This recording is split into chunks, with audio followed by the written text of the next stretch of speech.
You're watching EAC News. Thanks for joining us.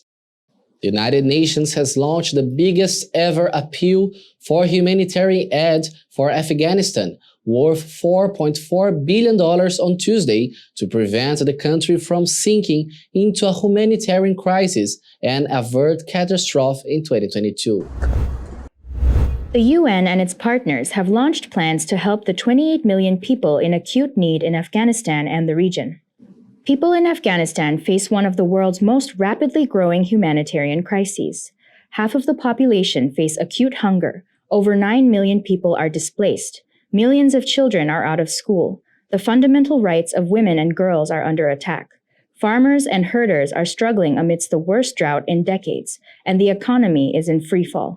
Without support, tens of thousands of children are at risk of dying from malnutrition as basic health services have collapsed.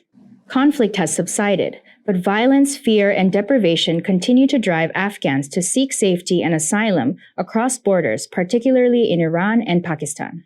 More than 2.2 million registered refugees and a further 4 million Afghans with different statuses are hosted in these neighboring countries.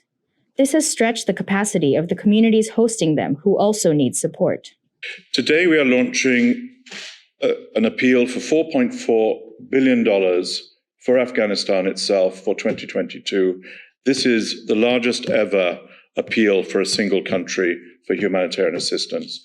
And it is 3 times the amount needed and actually fundraised in 2021. The conflict between the Taliban and the previous government is over, and that has opened up some space of security, which I think we need to take advantage of. But to do that, we need those resources that are part of this appeal.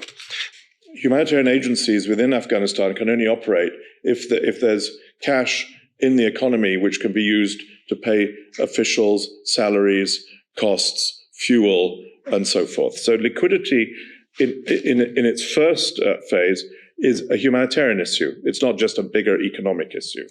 This is a stopgap, an absolutely essential stopgap measure that we are putting in front of the international community today.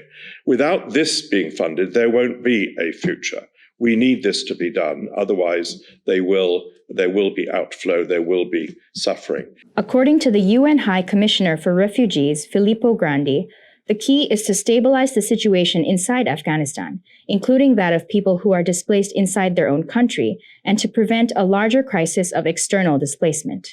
The humanitarian aid would help the economy and allow humanitarian agencies to operate more effectively in the country.